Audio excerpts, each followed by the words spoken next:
It's everybody, it's spooktacular. All my songs that I've done for my artist interviews have been terrible. Hello, everybody.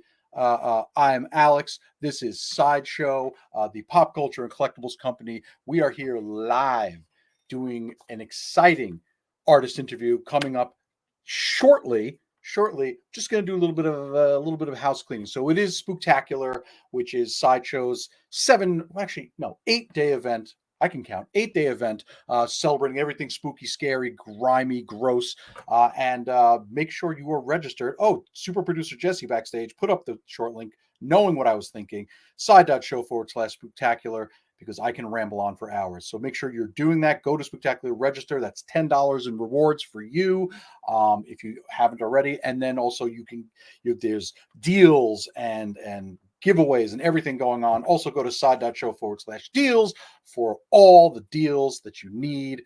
Why am I doing this with my hands? Just accentuating that there are deals happening. So anyways, do I have any more short links? Bring up the next one if there is one. I don't know. I'm just going to go off the next. Bam! Side.show/spooktacular blog telling you as much information as we are interested in giving you about this event, because we like to keep little tricks. Look, I'm wearing my long sleeve Court of the Dead shirt. We like to keep some tricks up those sleeves. So, all right.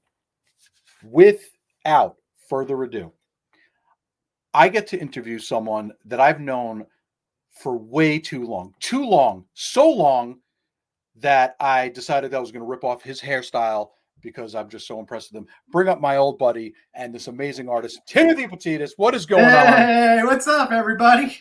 What? How you doing, Alex? I'm good. I'm still living that New York lifestyle. I mean, how's the pizza out there in Texas? Oh, it's just disgusting. Is it? I can't get a good slice anywhere. The only time I've ever gotten a good slice was like at the hospital, which was bizarre. Don't ask me. Maybe the chef's from Brooklyn. I don't know. Hospital pizza. You heard it here, folks. The best Texas has the best hospital pizza. Best hospital pizza, hands down. Oh my god. Yes. That's like doing a convention and getting the convention pizza. It's like, oh my god. It's edible. It's pizza, so yeah. It can go down.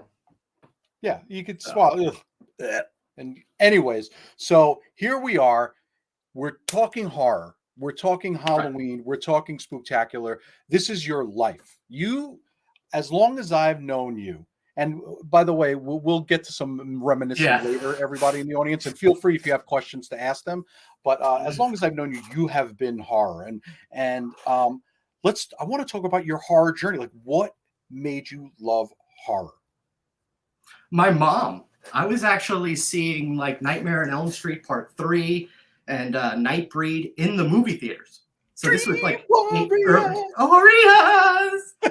yeah, man. I was like not even 10 going to see horror movies in the theaters. I saw Aliens in the theaters, and I can always thank my mom for that. She introduced me. She was all about it. My dad is no horror for dad. Really? Yeah.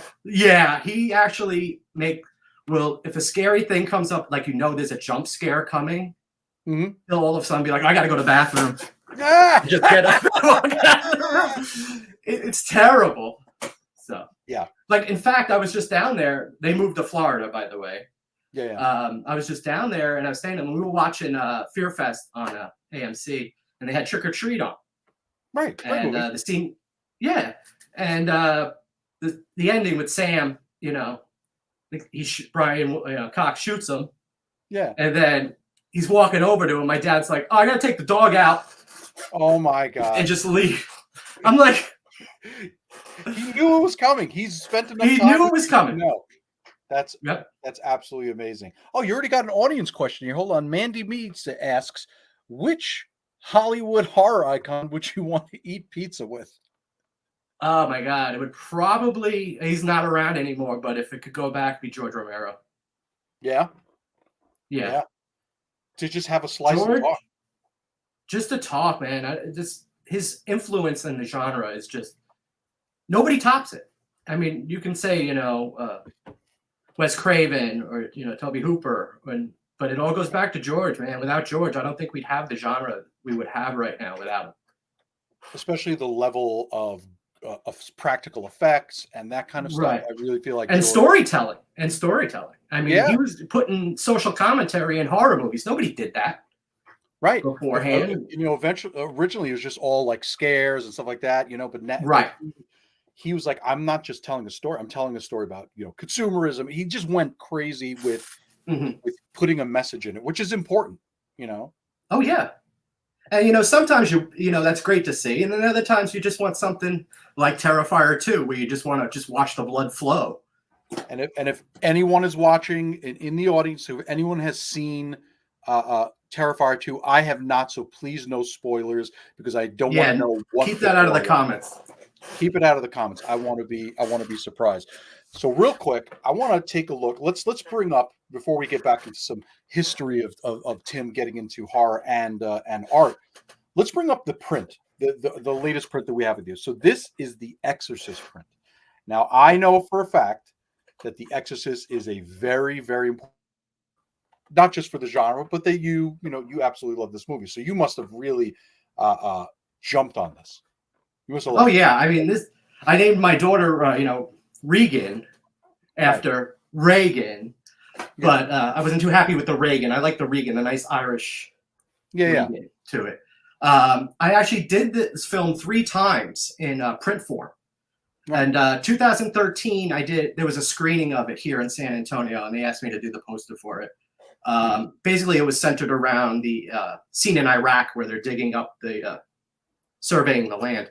And it's centered around the Pazuzu statue head in the dirt. And then in 2019, of course, I did the poster with Mondo. And now I was asked to do this with Sideshow. And yeah, with the hands. And what I really wanted to do here was keep it old school, keep it almost like an old Italian 2-sheet. Those big 39 by 55s that you'd see that just so visceral and in your face. And that's exactly what I wanted to do here. And I love it because you got all the elements, the possessed Regan fighting for it, then the medallion, which is a big deal, and then just underneath, inside, you could see the possession happening. And it's really intense. It's a very emotionally intense piece. Well, thanks. Yeah, and it was funny about that. It's like the coming out of her was actually a second thought. And I didn't even think about that. I just thought the sheets curl into a curtain. So let's make the window and him looking through the window, like spoiler alert, like at the end of the movie. Because the window is a very important window. Yeah. And it really hit. Like after I was starting, stippling, I stepped back and I went, wow, this has more of a meaning than I initially realized. It's those happy accidents that make everything great. And happy accidents are. Do you have any other happy accidents you'd like to tell about, like happy accidents with how awesome I know? Like if you have any other. Well, that's always. Yeah, I'm always meeting me is an accident. Yeah. Right. But do you have any other examples of that from other prints you've done or other pieces you've done? I can't think of some off the top of my head. Like there was one actually, I think it was the Return of the Living Dead one I did back in 2015. That was, as it was coming together, I noticed how the composition created a story. Right. And I didn't even think of that. I said, it just did it. And I was like, okay. Perfect. Tell the story. It all focuses in. Now, now you do a lot of stippling. Yeah. You do a lot of stippling. How do you do all that stippling and still have arms that work? Like, how exhausting is it? It's exhausting. I take a lot of breaks. I'm talking a break every 30 minutes. Because there were times I would go hours and my hand would just curl into a claw, and it hurts. And you just have to take. That's what do you got there? Look at all of that stippling. Mm-hmm. All of that stippling, man. And then it just hurts, right? But listen, you bleed from your art, right? Yeah, I actually did. A couple of times. No, I actually just had to start wearing a brace. Yeah. It was bad. So now I take a lot of breaks. Yeah. Good. because listen, we need the longevity, because we need more of these. We need Mhm. you to create more art, because not only did you do that print, Jesse, let's bring up the skateboard print. Obviously, I brought this one up because you and me are both Scorpios, so this is a very important piece to me. But this is your from your Vices series. So Correct. that is all you. Where did you come up with this Vices idea? Well, it actually came after I did a Reefer Madness poster back in 2015.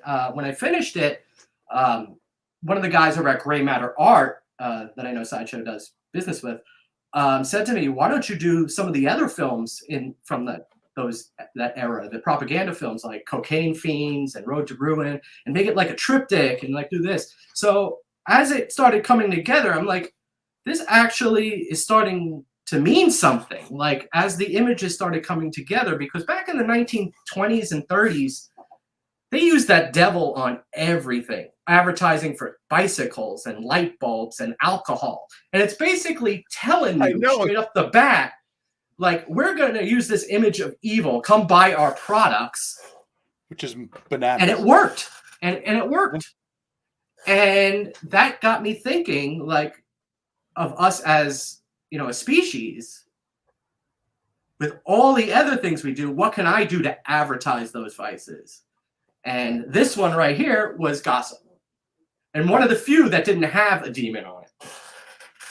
I was going to say, because this one, I mean, to me, like, and some people, like, scorpions are kind of like a demonic insect. So, like, I guess that still kind of plays. But like you said, because this is gossip, it's poison from the mouth. Like, right. And originally, yeah. Oh, sorry, I don't want to cut you off. No. Originally, it was going to be a snake, because that's the classic symbol of evil, the asp. And I just thought it was way too hokey. I was like, it's just too. Also, let's start changing the narrative of snakes. Snakes are wonderful. Mm-hmm. Yeah, exactly. That too. But it's just like you see that in everything. Snakes coming out of the mouth, And what really hit me, I was watching Nightmare on Elm Street, and when the centipede comes out of Tina's mouth. Centipedes are the worst animals ever. Even I though know, they're fine, and we have them down here, and they get that big. Yeah. And so that led me to this. Sweet, and I'm glad it did, because again, not only do I like it symbolically, right, the poison that comes from our mouth, but scorpions and the lips, man, those look like lips. Like, no one draws lips that deep. That's crazy detailed. Yeah, thank you. That was the whole point. I kind of don't want to make them almost dry but wet at the same, like dry from the poison. It's just like an evil mouth, but that's not a pretty mouth. That's not one you want to kiss. No. I mean, I don't know. I'm a weirdo. I like scorpions, so I might take the chance. But so now, like, moving into something even more important than just horror movies and everything is music. Now, yes, you've done the Pixies, you've done Mastadon. By the way, I have Pixies and Mastodon. Your Pixies and Mastodon poster, I have them. But now I also want to talk about Eddie Vedder, like, and Pearl Jam. Like, that is awesome. Was that not a dream to, like, get to work with, like, all these? And I'm sorry, you can talk about Ghost, because that's a whole other level. So you're that journey, because that is like whoa. That is like 4 different ways that it's like whoa. So how did those come about? Actually, every single one of them was them.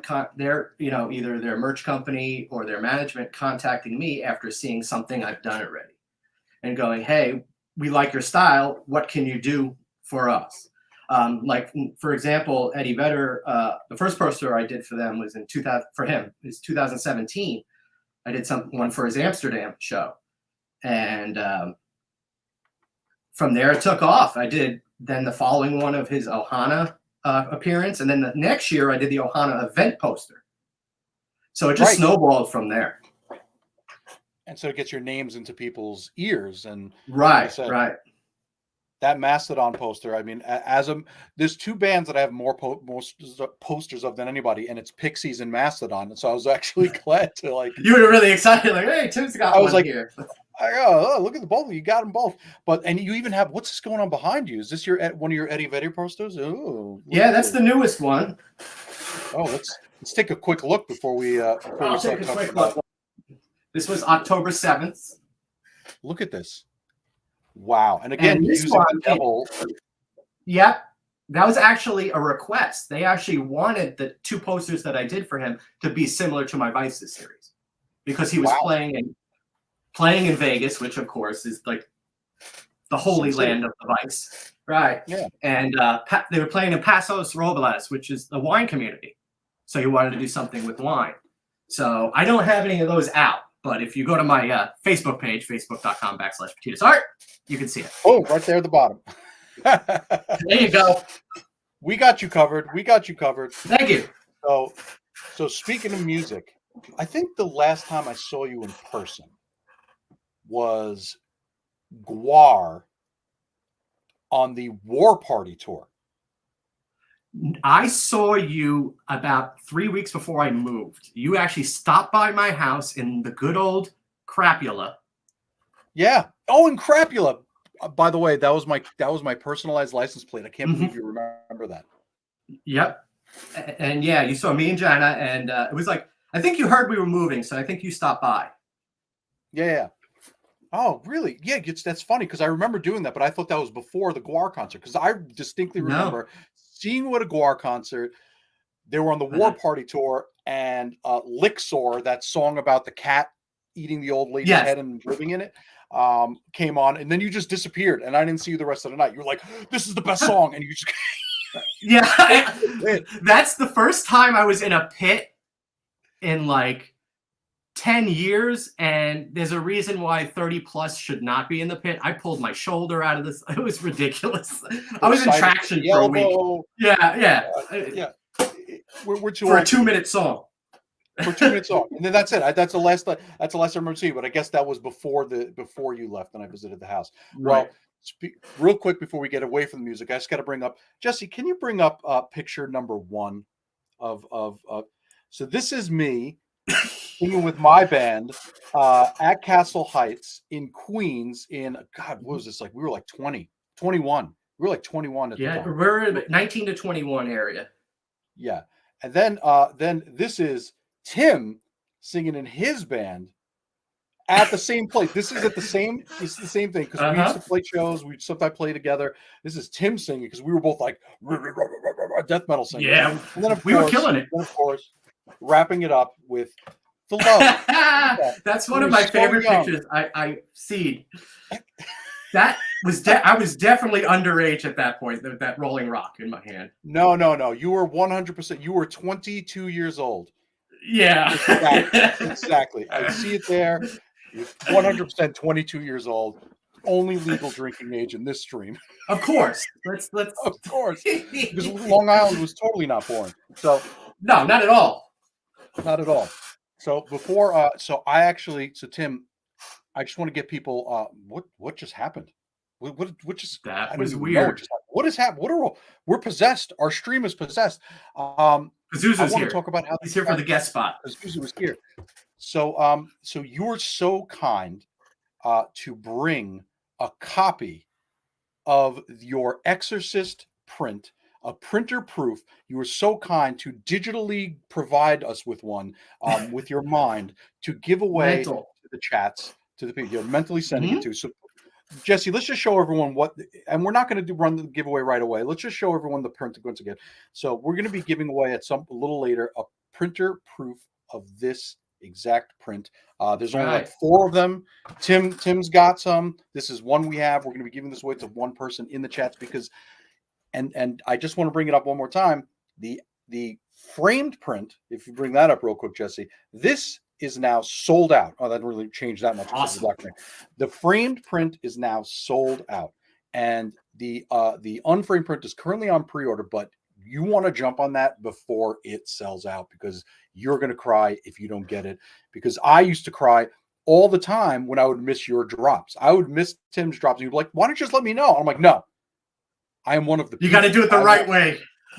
I got to do it the right way because Tim's prints, like when they do like the second drops, like boom, like they would just disappear. So you want to jump on that. Don't be too late, but maybe you'll win one by the end of the show, courtesy of Tim. But yeah, other things I wanted to talk about in your art history, right? Take us through now your art journey. We talked about your horror journey straight out of the womb. from the womb with a view to horror. Now let's talk about your journey in art. Shout out to Miss O'Hara. I had to do it first because you had to do it. I loved Miss O'Hara was our high school art teacher, if anyone is concerned. And Alex is really excited about her. We'll end it at that. But basically, I've been drawing ever since I was a kid. I didn't get too serious about it till probably 7th, 8th grade, and started collecting comic books. Image Comics just started, and I was reading, Todd McFarlane Spawn, and Savage Dragon by Erik Larson, and Jim Lee's Wildcats, and learning to draw anatomy and stuff like that. I learned really from them.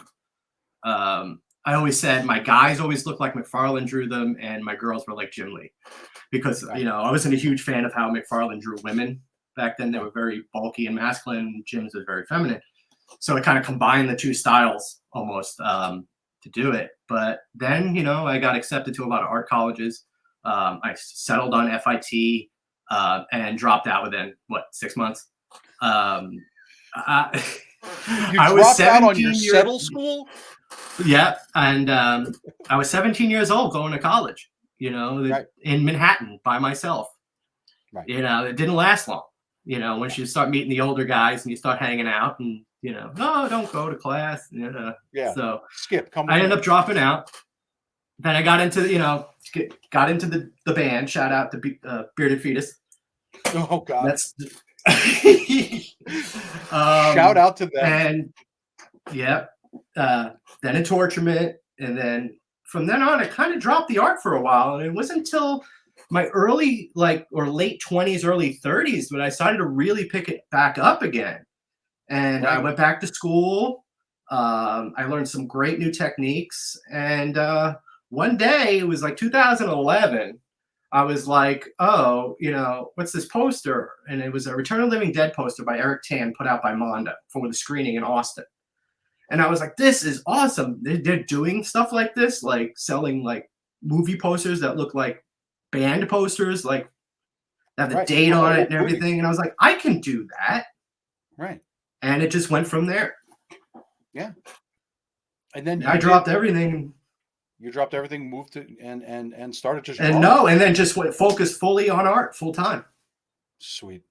Yeah. And then you some of the other things that I thought were really impressive. Forget about, alone with Pearl Jam, Eddie Vedder, all these bands, but also the estate of his name is why is his name American Psycho? Oh, Bret Easton Ellis.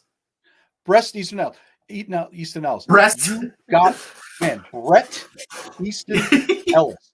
I'm real good at this. Oh, and you can go to side.show/Pittides to see order all his stuff that we have. So you got a blessing from the estate to make an official poster. Yeah. Back in 2012, 2013, nobody was knocking on my door. So it was more like, it's like Thanos. Fine, I'll do it myself. Right. And I got an Internet Movie Database Pro account and just started searching up licenses that I wanted to do, and then click on the producer link, and it would take you to the studio. And I would call the studios looking to, can I get the license to do this? And the first one I got was Nightbreed, and I got that from Morgan Creek for $300. That's all the license cost. And I was like, oh, because it was just me. It wasn't some big company coming in to do hundreds of pieces. It was like me. I want to do 50 pieces. And the same thing happened with that American Psycho. I said, I didn't want to do the movie. I wanted to do the book. Right. So, So I called Random House and was like, I want to do this. And they go, you know what? We put it out, but we don't own it. The author owns it. So I was like, oh, how do I get in touch with him? You have to call his agency. And they gave me the number to his agency. And I talked to his agent on the phone. And she came back to me about a week later saying, he said, oh, just give him 10 posters. You can do it. Yeah, it was crazy. That's awesome. Yeah.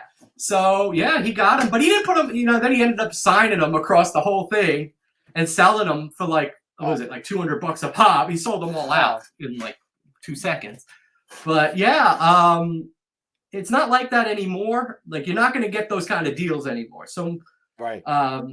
you're still gonna have to pay. But I suggest any artist who's like wants to do this kind of work, go do it yourself, man. They'll still work with you. Right. You might have to pay, which is fine. If you can do it, just weigh the risk, versus the reward, and go do it.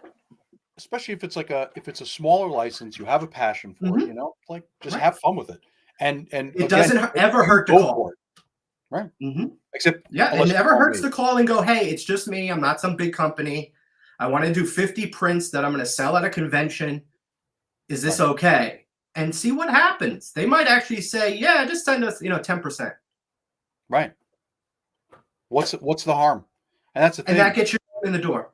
And that's the thing. They might like your name out there, getting your foot in the door, and just advocating for yourself. That's your big advice, right? To artists is advocate for yourself. Absolutely. It's the only way. There's so much competition. There's so much, and no one's going to just walk over to you and hand you something. That's not the way it works in the art field. You really have to get yourself out there and get yourself known. Good. See, pay attention out there. You got to advocate for yourself. It's very important. People don't understand that. People think, some people don't understand how it works. And this is great to get an insider view for people. And we did. Absolutely. And it's going to help you throughout your career. It's going to help you out throughout your career. So let's say you pick up some licenses on your own, and then all of a sudden, you start to get to see how it works behind the scenes. And then all of a sudden, let's just say Sideshow comes and says, I want you to do an Exorcist print. Right. But you want to do it like a movie poster. So you want the credits on there and you make all this stuff. If you knew better, you'd know Warner Brothers doesn't allow credit block on their stuff. So you could have done all this work and not have it go through. But if you would have known that beforehand, you could have designed your print around that. Oh, see, there you go. Knowing your limitations even ahead of time. Right. See, this is good advice. Now we're getting some art print design 101 over here. I'm here to help. This is Jim's Art Advice Corner. Well, we do have a question from the audience, which actually I find interesting. Jin Lonix asked, how do you feel about AI image creation? It's not art. It's a computer randomly putting images together. There's no feeling. There's no fine touch. There's nothing to it. Tim, this is a piece of AI art that I made. That a computer put together. Yeah, you just went like this. Yeah, I'm like, by the way, but I agree with you. Like, where even if I can appreciate what an image is, because I don't consider myself an artist. By the way, I had a computer put something together for me, but there's something different about being tangibly made. Whether you're a digital artist, whether you're a physical artist, sculpture, painting, anything. There's nothing that's gonna replace that. A computer can try. And even digital artists, you can tell like that they did it. There's still a feeling to it. Each thing has its own feeling to it. But this AI art, it's just a mess. Yeah, because listen, sometimes it can spit things out that are visually pleasing, but at the same time, because even like I said, this one that I laugh at behind me, it was randomly came out. It took like 78 times to make it randomly look like something halfway interesting. Mm-hmm. So I agree with you in that. Like, it's not. There's no feel to it, because I don't get to put my emotion into it. I just get to put to me, it has its place, and it has its place on social media, and that's where it needs to stay. But that's the thing. A real, some really good, nice, thick paper. Smelling it. Oh, you got to smell the print. Smell that ink. Yeah, you smell the ink. You smell the paper. You smell the signature. Mm-hmm. We're getting weird with the smell thing. Yes, we are. Let's now. Before I ask this question, I'm gonna cue it up here just so I don't lose it. Actually, I'll ask it while I bring it up. Do you prefer doing your own interpretations of known brands or creating it all yourself? Oh, so they're saying, do you like to create it from scratch or like take an influence from like someone else's? Right. Does she mean like original art or like licensed art, basically? Right. It depends. Like, 1 month I'll be like, I don't want to do any licensed art. I just want to focus on my own work. And then all of a sudden I'm working on, sketching out something for myself, and a great idea for a film poster comes into my head. And then it's just like, and then it's like, Yeah, I yeah. can't focus on this because now I'm focused on that. And it's like, so really it's the artist's scatterbrain that determines how I feel. Like, because seriously, I'll go like months going, I don't want to do this anymore. I want to do my own thing. And I'll be sitting there going, oh my God, I have a great idea for this. Let me email Mondo. That's what I'm saying. It's like you could listen, again, the original stuff you've done, it's fantastic. Whether it's for a music, an artist, for a music artist, or for a movie, but then there's something to making your own piece, but you can't take the fan out of you, right? It's like, you just can't. No. And it's like, or like I'll see a movie, or like I'll put a movie on in my studio while I'm working, and I'll be sitting there and I'll remember the scene as it's going on behind me. I'm like, oh my God, that's a movie poster. Yeah. And it's just it's hard to focus. Yeah. Yeah, because someone's asking, how do you keep your focus? I mean, do you? Well, I found the easiest way is to put on a movie, one that it's been like that you've seen like a million times. For me, it's pretty much every horror movie Yeah. I put on in the studio, or I put on the Lord of the Rings or the Hobbit trilogies, so I can listen to it while I work, because I know exactly what's going on the screen. I don't need to watch it, Right? Because I've seen those films a gazillion times. So I get into it. The music, the score is going. And before I know it, I'm already working 2 hours and my hand's killing me. And I have to go, oh my God, I got to take a break. And so that's my focus. The focus is having some kind of familiarity, background noise to zoom you in there.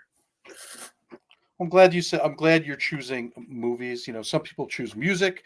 I end up getting distracted by music when I work. So I end up putting on a movie because if I start listening to music, I'm just like jamming out. Then like my work goes to the side. Sorry, I'm live and I'm telling my bosses what makes me stop working with music. But I prefer putting on a TV show or a movie and just the sounds of I was interviewing Juan Ramos, and he says the sounds of horror and screaming and please don't kill me are shooting out of his office all the time. Yep. So Same I here. very much understand. Yeah, it's like no, what? And then your daughter comes in like, Daddy, what's on? Oh, this is my favorite. Oh yeah, pretty much. Or she'll be like, oh, okay, bye, and walks out of her room. My dad. It's my dad. I'm gonna go play. Yeah, I'm gonna go play while you watch the guy getting his head sawed off. Yes, have a good time. Exactly. Now, here's a question: is she into art? Is she getting into art because of you? Oh my God, yeah. She's before this started, she was making jewelry, and then before that, she was coloring, and that's pretty much all she does is either jewelry making or painting. So she got the creative bug. I guess so, yeah. And it's funny, she's got into those beads, making those beads with the iron, where you get the designs. Beads. Yeah. And she showed me at the ones. Okay. She said to me, she showed up at the convention in San Antonio I was doing in August, and she's looking around at everything, and she goes, I want to set up my own table. And I'm like, really? And she goes, I'm going to make those beads, because she saw them there. Somebody had them like what you have. She's like, I want to do that, and I'm going to sell them, and I'm going to make more money than you, so I can buy a claw machine.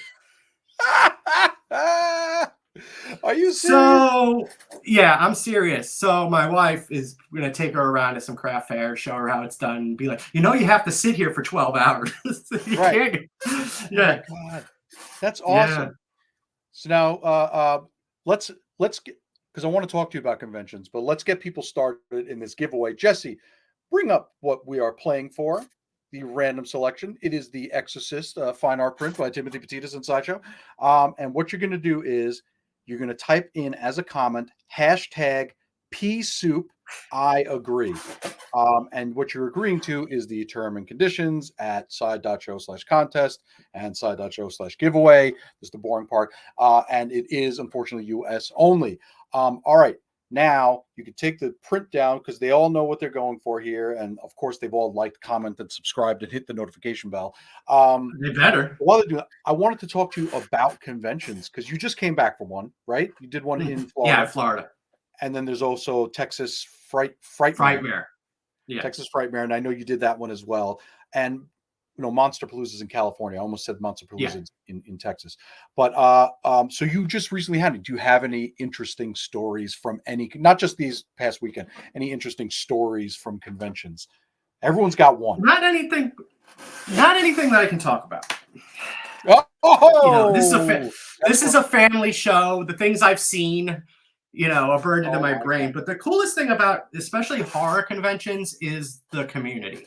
It's like a family. Like everybody seems to know everybody and everybody supports everybody. And even the celebrities are like hanging out with just us normies, and just having a ball. And it just seems like the horror conventions are my favorite, obviously, for that reason. It's a family. And it's funny because you would think to yourself, like, oh, it's horror. Everyone must be like terrifying and evil and whatever. But they're just like the happiest, happy-go-lucky, nicest. I have met some people that I'm like, oh, you just a really sweet person. They probably watch High School Musical every weekend, and they're like, yeah, no, I just finished watching, Rip Her Face Off 3, and I'm like, oh, okay, that's cool. Yeah, I mean, it's wild. That's my new movie coming out, Rip Your Face Off 3. You better copyright that. I'm writing it down. Set it live. It's mine. I'm writing it down. You're gonna make a poster of it. You're gonna make. I'm making the poster for it. I'll make the theatrical for it. But yeah, it's like we got a bunch of people in. We're gonna let it roll a little bit longer, Jesse. We'll get a few more people in.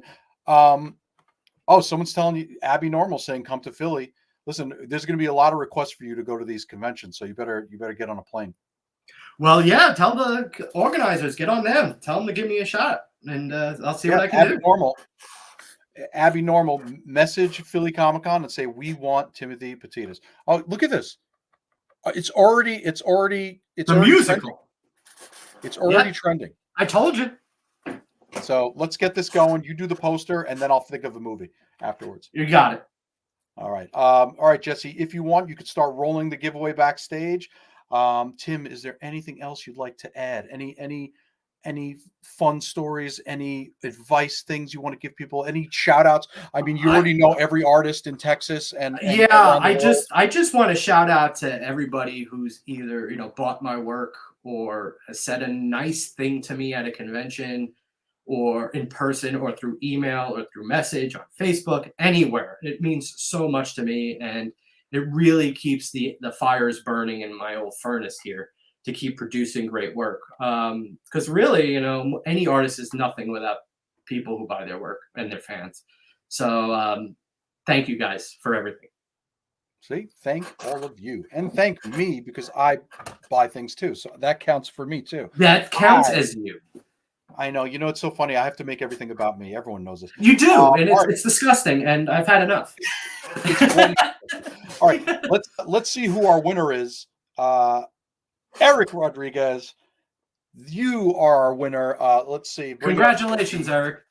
Okay, send a screenshot to social@sideshow.com. So take a screenshot, send an email to social@sideshow.com, what you won, which is the Exorcist print by Timothy Pittides, where you won it, this stream, and your name, address, phone number, and your favorite soup. And if it's not pea soup, that's okay. Gotta be a good lobster bisque. Good lobster bisque. Lance Meldick said, would love to get you to sign my gossip deck. Well, then you got to go to one of the conventions Tim is at. Yeah, I mean, if he's willing to pay for the shipping, to me, he's more than willing to do it. I'm more than willing to sign it and send it back if he's willing to pay for it. Otherwise, you better get the Texas Frightmare. You did their poster this year? I've done their poster since 2017. Okay, because I've seen again, I follow, but you don't see everything. But yeah, I knew you did the poster last year, so you've been doing it every year since 2017. Look at that. The poster for the Frightmare is Tim. What is this? Oh, Pete Tano would like to say something nice, but he's angry that he has to spend the next few years trying to track down your 2018 Ohana Festival poster. Well, I am sorry. I have none left, Pete. if I did, I would have you message me through my website, pittidesart.com, and I would get you it, but I don't. I wish I did. I'll just get on. You know what I'm going to do? I'm going to take your advice. I'm going to get on the phone and I'm going to start calling Eddie Vedder. Call up their management and just be like, "Yo, I need this now." Yo, I need this. Tim said now, it was okay. Bro. Yeah, Tim said this was okay. From New York. He said in his New York, Long Island accent, "Get it for me." All right. Well, listen. It only happens when I talk to people like from there. It comes right back out again. And when we started talking, I was like, "Man, he ain't from New York anymore." And then all of a sudden, I was like, "Oh, here it comes! Here it comes! It's coming! It's coming out!" Yep.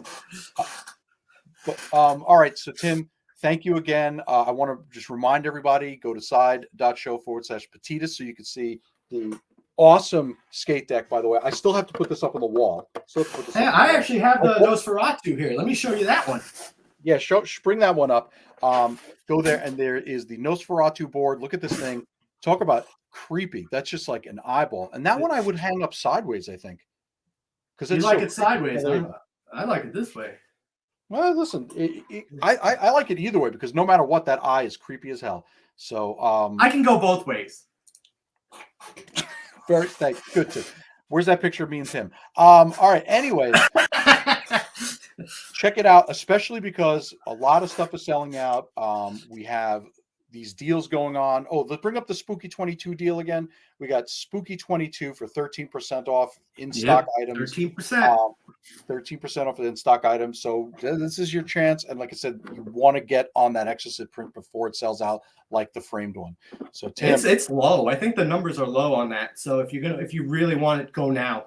Get it. I agree. I'm glad that I got my order in day one. So, oh wait, hold on. Kristen C is going to be haunted by that Nosferatu face.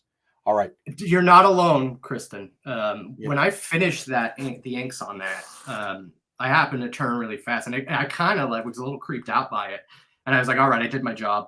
This is perfect. Yeah, if you can creep the creator, then oh, there we go. Now everyone's yes, that board is sick. That's why you got to get jump on it. You got to jump on it because we've had a lot of stuff going because of all the crazy sales going on, the spooky sales going on. We've had a lot of things go wait list, a lot of things sell out. So you don't want to wait. All right, Tim, thank you again. You're awesome. It was great reminiscing. Yes, it was good talking to you again. I know it's been too long. Now it's going to be stuck here, and I'm going to get beat up in the parking lot in the grocery store. Like, hey, let me get how much? Everybody pop, hey. Hey, how much for the cantaloupe over here? How much? How's it? What? So, be careful out there. Work before you leave the house. Work on your Texas accent again. But all right, I'll talk to my wife for an hour. I'll come back. Come right back. Tell her I said hello. By the way, it's been a long time. I will. All right. I think she's watching in the other room, which is weird. Hi. I don't want to give out her name. Hi, Jana. All right, Jana. I'm doing my best not to give out your family's name. Like I'm all right, Jana, Regan. It was nice to see you. Well, listen, Tim, thank you again. Maybe we'll do this again. Who knows? We'll talk about that when the show's over. Yeah. Well, I mean, possibly another print is coming. Possibly not. We'll see what happens. We'll see what happens. Spoiler alert, I don't know. All right, everybody who's watching, make sure you follow Tim. Make sure you check out his stuff. And we'll be back here later not Tim. Tim, get out of here. I don't see I got things to do. He's got things to do, but I'll be back here later today at our 5 p.m. Pacific show. But sleep is for the weak. The North remembers. Stay fresh, cheese bags. Tim, you got any sayings you want to sign off with? No. Okay, get out of here. And I'll let you handle it. I'll let me handle it. No, don't forget to let your geek side show, because everyone always forgets, Tim. Everyone always forgets. They do, and I don't understand.